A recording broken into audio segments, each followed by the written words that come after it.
Hey, welcome back to the Disney Plus Everyday Challenge, and today we have Treasure Planet. This is the futuristic remake of Robert Louis Stevenson's classic Treasure Island. This is it's.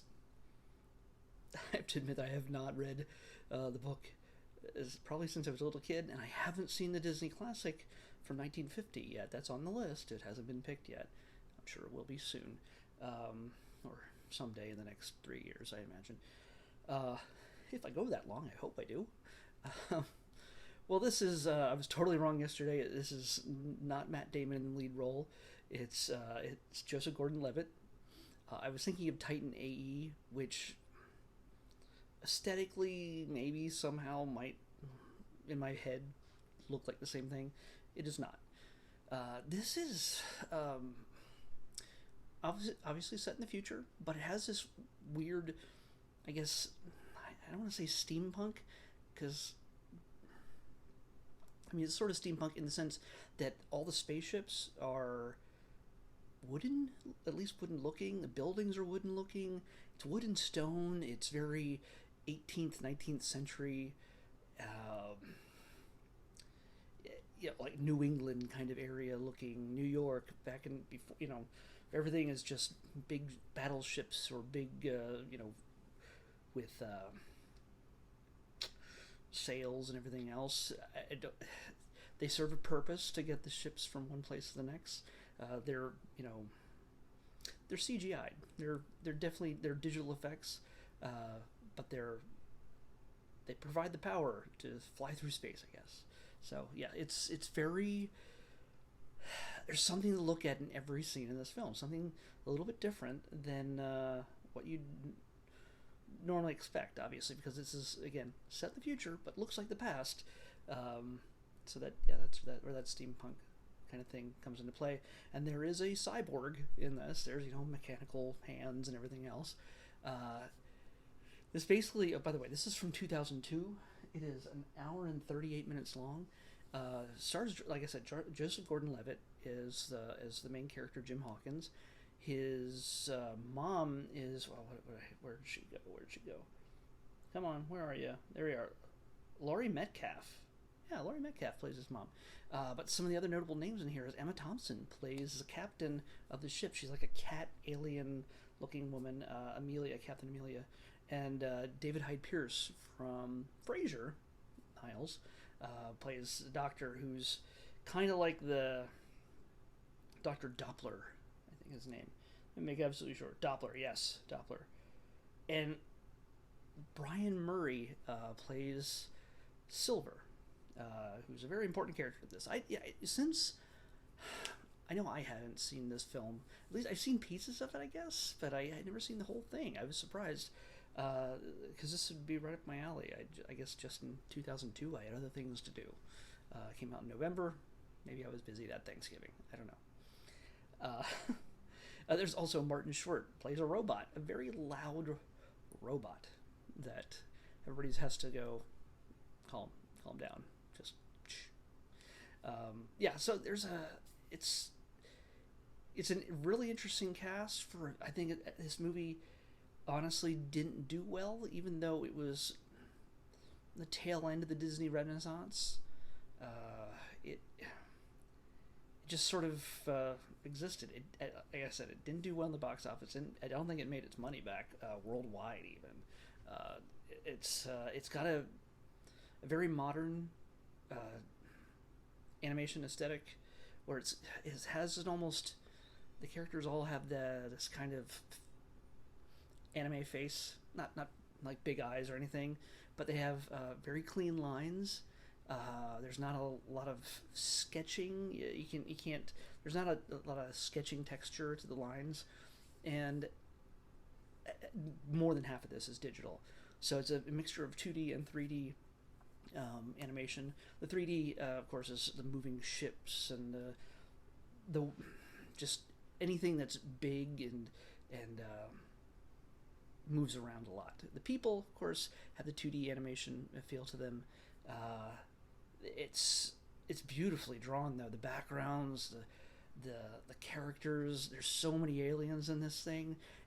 like I said, every scene has something to see in it, and I was kind of, again, just like yesterday with Captain America, I couldn't stop looking because I was afraid I was going to miss something. Um, it's like it's a treasure trove of aliens. George Lucas would be jealous, I think, because well, this is around the same time, the same year that Attack of the Clones came out. I don't know. I don't know who eventually who designed all this stuff, but they seem really familiar. I don't know. It's most of the aliens in here are created for humor in some cases. There's a number of threatening looking ones, but like there's like a flatulence alien. It talks and farts. So yeah, it's not exactly highbrow humor, but it's fun. It's fun, and it it leads to more jokes. There's an alien called Morph. It's just a little blob that can turn into whatever it is. It's a little sidekick that everybody has to have when you make a Disney movie. So yeah, it's visually this thing is astounding. Maybe it treads a lot of familiar ground for some people who know this story all too well, and no real surprises. But it's still entertaining. It's still fun, and it's amazing to look at. So, if you haven't seen this yet, and I'm not going to spoil any plot points just in case you're not familiar with the original story, and in case you're not familiar with this at all. But I will tell you about a little bit about the story. It just tells the story of Jim Hawkins.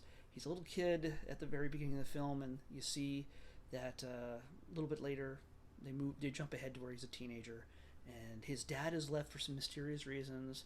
There's lots of guessing on the internet about that. His dad is left, so he's not dead as far as we know. I think they were kind of hoping that if this thing did well, they'd make a franchise out of it. And yeah, it just didn't make enough money to do that. But if they had, I think we'd have a good series of Treasure Planet movies. There is, I don't know how, I've seen some sources say that there might be a live action version of this being made, because we're in the era in which all of this in animation will make perfect sense to work in real life. So it'd be interesting if we saw Joseph Gordon-Levitt play that role again. Probably not. He's grown up now, so I don't think he has very youthful looks, but I doubt he'd pass for a teenager anymore. But yeah, it's a story of Jim. He's a troublemaker. He is a solar sailor, kind of surfboard, wind sail kind of thing, and he does all these sort of crazy stunts. He's so adept at that. Gets himself in trouble. His mom runs a restaurant, and he's just has her at her wit's end because he keeps getting picked up by the cops. He doesn't mean any trouble, but he's kind of, still miffed at the idea. His dad left, so he's not really happy about things. So he suddenly, at one of his nights out, he's roaming around. He runs into a guy who crash lands his ship, and he brings it home to Mom. And he literally he hands him an orb, and he says these guys are coming for him, the pirates are coming for him, and gives him an ominous message. And he dies right there on the floor.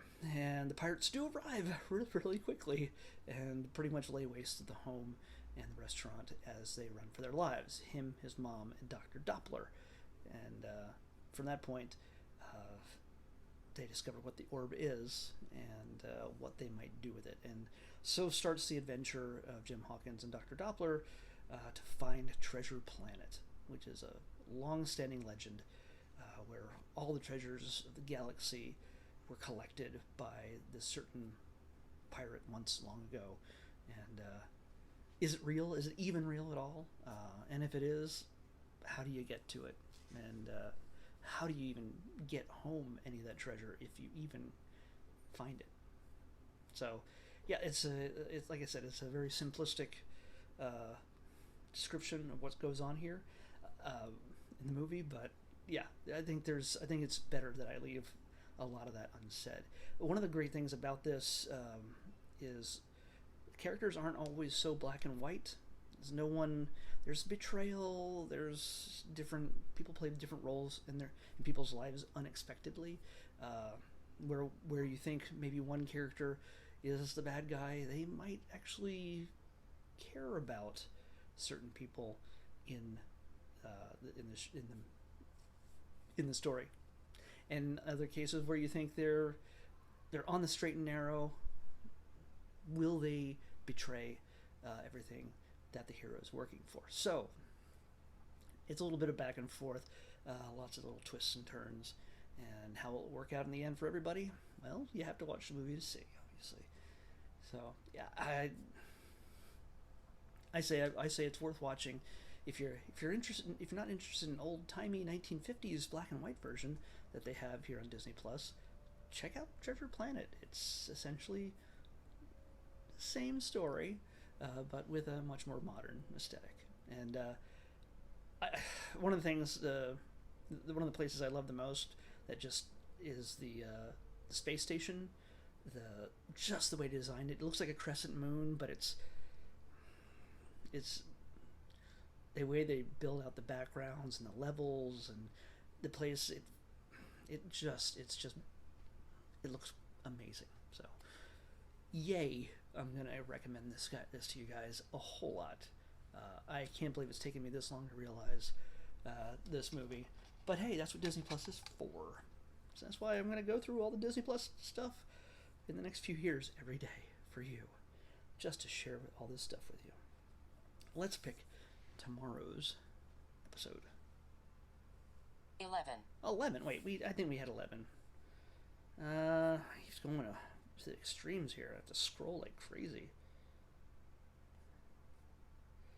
I think we had 11. I just have to make sure. Yeah, we did. Yeah, see 11 there? Yeah, A Ring of Endless Light. That was our 37th episode, though. That was a long time ago. We're up at 322? Man, that's... Alright, let's pick another one. Hey, in a few days, we won't have to deal with this ever again. October 1st. An updated list. Not a whole new list, but an updated list that has...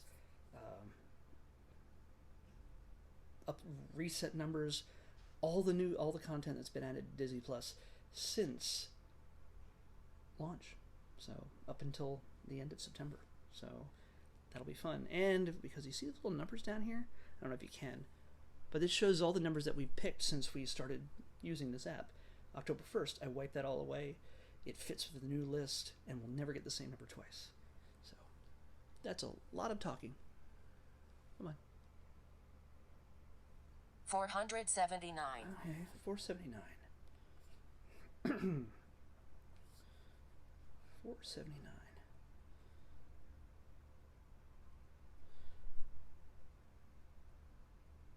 Huh.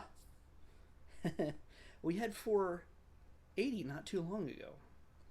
That was Science Fair. So we're in the S's here. 479. We're going to watch a movie about the man himself, about Walt Disney, and about the origin of Mary Poppins. Saving Mr. Banks is what we got next. Saving Mr. Banks on the Disney Plus Everyday Challenge. I've seen this in the theaters.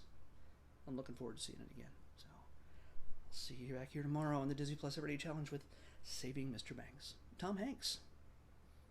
See you then.